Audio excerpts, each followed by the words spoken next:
Welcome back, everyone. We're doing another deep dive today. This is a fun one. It is. We're going to be tackling this pretty dense report, actually. Yeah. But it lays out a potential vision for USAID. So that's the United States Agency for International Development, just in case you haven't been following along with us. Right. But this is under a hypothetical conservative administration in 2025. Yeah, this is really interesting because it kind of gives us a window, right, into how folks are thinking about USAID and its future, under potential future administrations. Yeah. Have you ever, thought about how shifts in U.S. politics? Oh, yeah, absolutely. Totally reshape foreign aid? All the time. Yeah. Okay, so this report, Project 2025, Section 2, Chapter 9, jumps right into it. Yeah. And a pretty hot topic. Yeah. Aligning USAID more closely with U.S. foreign policy. I mean, I think that's the theme that runs throughout this entire report is this idea of, really using it as a tool to advance, U.S. interests abroad. And they even suggest merging the head of USAID with a key State Department role. Yeah. Which has been done before, but... Briefly. I mean, I think it was under George W. Bush that they had that position, but... It'd signal a pretty big shift. It would. I mean, you could argue... What do you make of that? I mean, you could argue that it helps with efficiency. Sure. Right? Having both of those roles under one roof. Mm-hmm.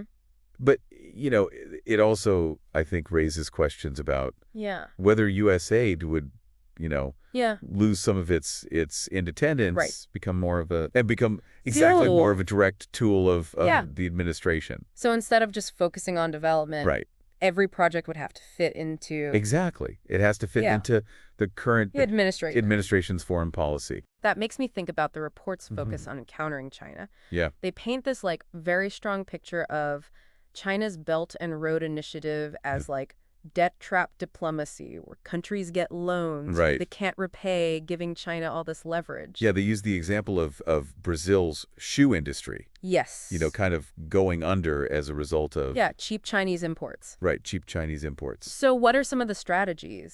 So to counter that... Yeah, to counter... They talk about bolstering partnerships with countries like Japan, Israel, Taiwan. Strong U.S. allies. Strong U.S. allies, all of them. Right.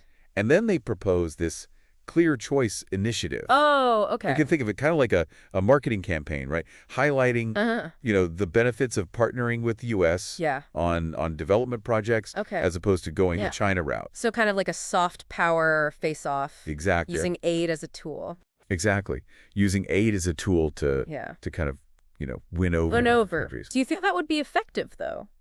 I mean, that's the question, right? I mean, China is such a... Yeah, they're a major economic force. In these countries. In so many of these countries, yeah. Yeah. Can you really, sway countries purely on this... The promise. On the promise of a better model. Development model when there's so much more... There's so many other economic factors at play. Yeah, yeah. And that leads us into another area where I think the report really kind of throws down the gauntlet. Okay. Which is on climate change. Yes. This is where it takes a sharp turn. A very sharp turn. From the current administration's focus on climate... They actually advocate for rolling back those policies and instead... And they want to see USAID supporting the development of... Get this oil and gas reserves in developing countries. Okay, so they're saying... Yeah, they're saying fossil fuels are the answer, not the problem. Yeah, it's a controversial stance, Very different. Arguing that access to these more traditional sources of energy are key for economic growth. Yeah.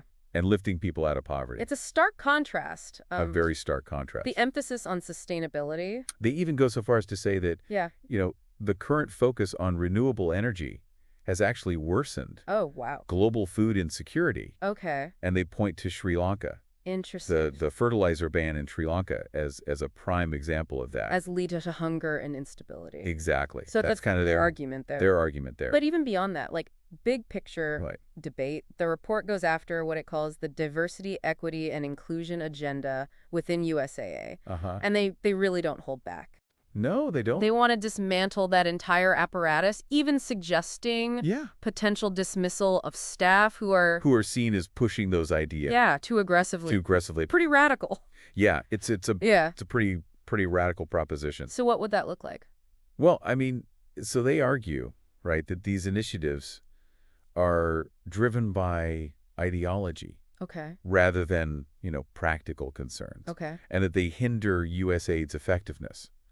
So, imagine a scenario where, diversity training is scrapped, hiring decisions are no longer bound by DEI requirements. That would fundamentally change the agency's culture. That's a huge shift. It would be a huge, huge shift. And it seems like their vision for USAID extends beyond just restructuring. Right. They actually want to reshape its core values to it. Core values, yeah. A big example of that is their stance on gender and family. Yeah. They propose changing the name of the Office of Gender Equality and Women's Empowerment to the Office of Women, Children, and Families. What do you think that signals? Well, it's a subtle, but I think it's an important shift. Yeah. I mean, they're advocating for what they would call a more traditional family-centric approach. Okay. Emphasizing what they call pro-life values. Yeah. The report calls for eliminating any mention of abortion or reproductive rights from USAID materials. Wow. And even suggests that the term gender has become too politicized. Yeah. And that they want to, replace it with references to biological sex. Oh, interesting. In USAID's work. That's a pretty significant reframing of how they see these issues. It is. But let's unpack something else that caught my eye in this report. This idea of reinstating and expanding the Protecting Life in Global Health Assistance Policy of PLGA. PLGA, yeah. For short. Right. And it basically prohibits foreign NGOs that get U.S. funding from performing or promoting abortions. Right. What's the thinking there? I mean, so they frame this as a matter of principle, right? Okay. Arguing that U.S. taxpayer dollars shouldn't go towards something that they consider morally wrong. But critics would argue that it restricts access to safe abortion services. And limits the ability of NGOs to provide comprehensive family planning care. Yeah. So you've got this real tension there, right? Yeah, big tension. Between upholding, certain values and women's health, impacting women's health and autonomy. Yeah. In these different cultural contexts. That tension is definitely at the heart of a lot of what's in this report. At the heart of it, yeah. It's like they're drawing a very clear line in the sand about what they believe USAID should and shouldn't be involved in. And just getting started. It's just the tip of the iceberg. There's so much more to dig into. Yeah, there's a lot more. Yeah, it really makes you think, like, what are the ripple effects of these kinds of policy decisions? Who benefits, who might be left behind. And how it all plays out. How it plays out on the ground, Yeah, exactly. And speaking of ripples, the report also dives into this idea of shifting more USAID funding towards local organizations, including faith-based groups, rather than those big international NGOs. Right. So instead of they call this localization. Localization, yeah. And they argue that it's a more effective way to deliver aid. A more effective and efficient way. Okay, so think about it this way, right? Okay. Instead of a large U.S.-based organization running a health clinic in, say, rural Kenya, you would have a local Kenyan organization doing it. Okay.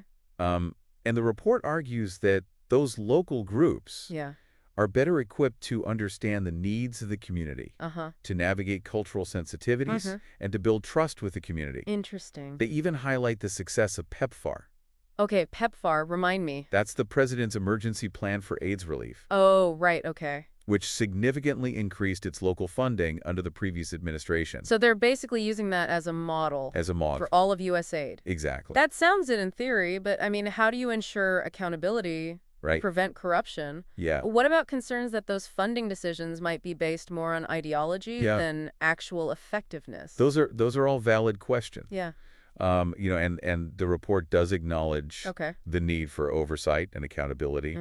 But they ultimately believe that, the benefits of localization outweigh the risks. So it's about shifting power dynamics, right? Okay. In a way that empowers local communities to take ownership of their own development. A delicate balance. It is a very delicate balance, yeah. For sure. And while we're on the topic of shifting priorities, let's talk about the report's take on global health. Yeah. They seem to want a more holistic approach, emphasizing the role of the family. Right.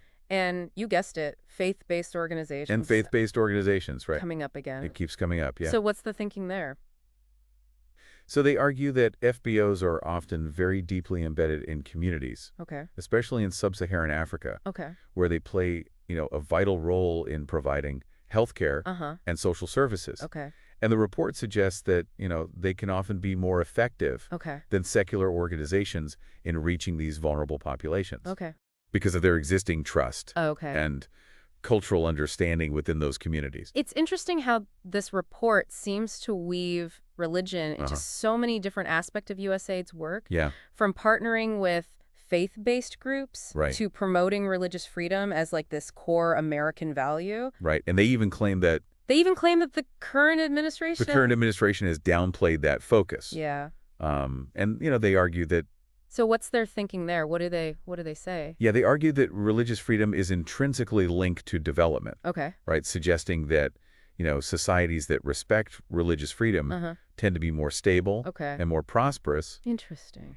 And they propose training USAID staff to understand that connection. And even integrating it into all agency programs. So it's not just about protecting religious freedom as like a human right. Right. It's about seeing it as like this key ingredient. Yeah, for economic growth. For economic growth and progress. And progress, exactly. That's a pretty specific lens to view development. It's a very specific lens, yeah. Yeah, and it raises questions about like how such a focus might play out. Right. How would that actually in different cultural contexts where religion and politics where those two things are very intertwined. Are very much intertwined, yeah. Would it be seen as like promoting a specific belief system, or could it genuinely foster more tolerant and inclusive societies?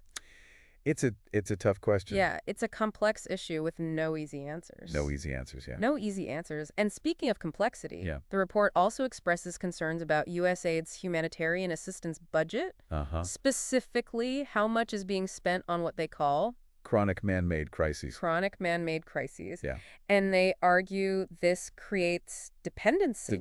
And fuels corruption. Yeah. They even cite this pretty shocking example. Yeah. Claiming that the Syrian regime siphons off almost half 46 of the foreign aid meant for its people through various schemes. Yeah. So their solution... Yeah, they want to drastically rethink how humanitarian aid is delivered. Okay, unpack that for me. What specific changes? So they want to... Are they proposing completely cut off aid to areas controlled by what they call malign actors? Okay. So, governments or groups deemed hostile to U.S. interests. Okay. And then instead of just pouring money into emergency relief, right, they want to see a greater emphasis on transitioning those funds towards development projects. Long-term solutions, not just Band-Aid fixes. Exactly. Long-term solutions. And of course, they want to prioritize local partners over those large international organizations. So a major shift in strategy. A major shift, yeah. With a focus on self-reliance. Self-reliance. And less reliance on these traditional aid models. Right, and this is a recurring theme in this report. Throughout the report, yeah. Yeah, it definitely is, and it ties into another major point that they emphasize, which is leveraging the power. Leveraging the power of the private sector. Of the private sector. Okay. Yeah, they argue that private investment, not government aid, is the key to sustainable economic growth. Economic growth in developing countries. Like they want to see USA become more of a matchmaker. Right, like a facilitator. Connecting private investors. It's opportunities in developing countries. Exactly. They even propose strengthening the U.S. Development Finance Corporation, the DFC. The DFC, right. Which is basically a government agency that invests in private sector projects. In these developing countries. In developing countries, right. Exactly. So they want to see the DFC playing a much bigger role in USAID's overall strategy. Okay. Potentially even having the same person lead both organizations. Wow. Okay, so... It's about mobilizing private capital to achieve development goals. But doesn't that raise some concerns about prioritizing profits over people? Sure. I mean, how do you ensure that private investment... How do you ensure that it's actually benefiting? Yeah, it's actually benefiting the communities. The communities, yeah. It's supposed to help. And that's the crucial question, right? Yeah, huge question. The report talks about, the need for safeguards and ethical guidelines. But ultimately, it's about striking that balance. That delicate balance. That delicate balance between economic growth and social impact. Can you have both? Can you have both? Or are they inherently at odds? It's a debate that's been going on for decades. Right. And this report definitely... leans toward a more market-driven approach. Leans towards that market-driven approach. Yeah. But there's one more piece of the puzzle. They highlight in its branding. They argue that USAID doesn't do enough to showcase its work. To showcase its work and to give credit to the American people. Right. They're basically saying, hey, we're doing all this good in the world. Yeah. But nobody knows about it. It's not branded well. Yeah. So what do they want to see instead? So they want to see a more assertive branding policy. Okay. Potentially even making it a requirement for organizations receiving USAID funding to prominently acknowledge U.S. support. So like brought to you by the American people. Exactly. On every project. On every project, yeah. I get the idea of promoting goodwill, but it also feels a bit like turning aid into a PR campaign. Sure. I mean, what do you think? It's an valid concern, right? Yeah. Is it about genuinely helping people? Right. Or is it about scoring political points? Yeah. And projecting American influence? That's a big question. That's the tension. That's the tension at the heart. At the heart of this branding debate. And it seems like that tension runs throughout this entire report. It does, yeah. They're advocating for some pretty radical changes. Some pretty radical changes. From restructuring USAID to redefining its core values and priorities. Core values and priorities, yeah. Yeah. It really makes you wonder how these proposed changes would actually play out. Yeah. Would they actually make USAID more effective? Yeah. Or would they, alienate partners and undermine the very goals they're trying to achieve? It's a complex equation, a lot of unknowns. A lot of unknowns, yeah. But there's one thing that the report really hammers home that we haven't really talked about yet. Okay. And it's personnel. Personnel, yeah. They argue that none of these changes matter. Right. If you don't have the right people in place. If you don't have the right people. To implement them. Yeah. So it's not just about policies, it's about people. It's about people. It's about, yeah. So what kind of personnel changes? So they emphasize... What are they suggesting? Appointing experienced individuals to key positions within USAID. Okay. Especially those with a legal background. Interesting. And they even propose streamlining hiring and firing processes. So giving the administration more control. Giving the administration more control over who's in and who's out. So imagine like career USAID staff. Right. Imagine folks who have been there for decades. Who's been there for decades are replaced with individuals who are more aligned with this new vision. I feel like that could lead to a lot of friction. Yeah. I mean, how do you balance having qualified personnel with ensuring that everyone's on board ideologically? Yeah. It seems like a recipe for potential conflict. It could be. It could be. Function. Yeah. And the report argues, that shared values are essential for effective implementation. They believe that, a team united by a common ideology will be more effective.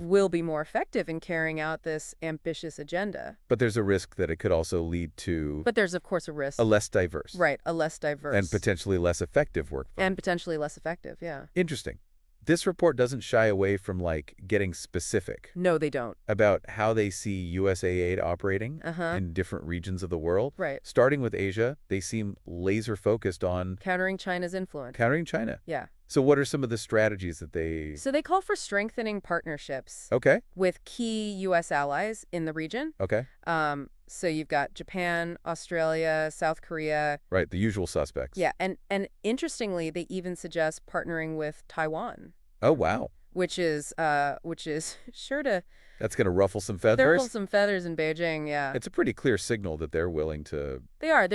Take a tough stance on China. A tough stance, yeah. Even if it risks escalating tension. Escalating tensions. It's not just about bolstering alliances. Right. They also single out specific countries. They do. For criticism. Yeah, they're pretty harsh on Pakistan. What do they say about Pakistan? Well, they argue that Pakistan receives a lot of U.S. aid. Okay. But that it remains, anti-American and continues to support the Taliban. So they advocate for reconsidering aid? They do. They advocate for reconsidering aid. To these countries? To countries like Pakistan. Where U.S. interests? Where U.S. interests are being undermined. It's very transactional. It is. It is a very transactional view. It makes me wonder, should aid be about... Right. Should aid be about... Helping people in need? Helping people, or should it be about... Or advancing? Advancing strategic interests. What about the Middle East? So in the Middle East... How do they see USAID's role evolving there? They criticize the current administration's approach in the Middle East. What do they say? Arguing that it's been too passive. Okay. And has allowed Iran to expand its influence. Okay. And they call for a more assertive strategy focused on strengthening the Abraham Accords. Okay, remind me, what are the Abraham Accords? So those are the agreements that normalized relations between Israel and several Arab countries. Right, okay. And they also want to see, a greater emphasis on building alliances to counter Iran's regional ambitions. Regional ambitions, yeah. So a more hawkish stance in the Middle East. Oh, hawkish stance, yeah. And it seems like that theme kind of continues when they talk about Africa. Yeah, so they acknowledge the importance of USAID's work in Africa, particularly in areas like global health and humanitarian assistance. But they're also critical of what they see as decades of failed development policy. Decades of failed development policies that have left many African countries mired in poverty and instability. And what's their proposed solution? So they believe that the focus should shift away from traditional aid models and towards promoting trade and investment. They want to see USAID leverage the private sector to drive economic growth. Familiar theme. A familiar theme, right. And to help African countries become more self-reliant. More self-reliant, they argue that this is the only sustainable path to long-term prosperity. For long-term prosperity, yeah. So a market-driven approach to development in Africa. Exactly. It seems like they see a similar path for Latin America. Yeah, so they express deep concern about the rise of leftist governments in the region. Viewing them as hostile to American interests. And embracing policies that will further impoverish their people. And they even call out specific countries. They do. They call out Cuba, Nicaragua, Venezuela. As like authoritarian regimes. As authoritarian regimes that are undermining democracy and stability in the region. So what actions do they propose USAID's take in response? So they advocate for, focusing on strengthening free markets and democratic institutions. So promoting like American-style capitalism. Yes, promoting American-style capitalism and democracy. As the antidote. As the antidote to these leftist movements. Leftist movements, yeah. It seems like there's this really consistent thread running through their vision for USAID. There is. A strong emphasis on American values. On American values, yep. A focus on countering rivals like China and Iran. China, Russia, Iran, yeah. And this belief that the private sector holds the key to sustainable development. Yeah, it's a very specific worldview that shapes their approach to foreign aid. It's been a fascinating deep dive. It has been. Into this report. It's a fascinating report. We've covered a lot of ground. We have from potential restructuring to shifts in funding priorities to, a renewed focus on ideology and strategic interests. This report offers a very bold and some might say controversial. Yeah, it's definitely controversial. Vision for USAID's future. It is. What does this all mean for you, the listener? I think it's a reminder that foreign aid is never just about altruism. Yeah. It's always intertwined with politics and ideology. And strategic interests. And this report gives us a glimpse into how those forces might shape USAID's trajectory. In the years to come. And whether these specific proposals, come to fruition or not. Right. The underlying tensions that they highlight will continue to shape the debate. About the role of U.S. foreign aid. In a rapidly changing world. It's a complex landscape. It is. And this report gives us a lot to think about. A lot to consider. So keep exploring. Keep questioning. And keep forming your own informed opinions. Yeah, get informed. Form your own opinion. About this incredibly important agency and its impact on the world. Absolutely. Thanks for joining us on this deep dive. Thanks for having me.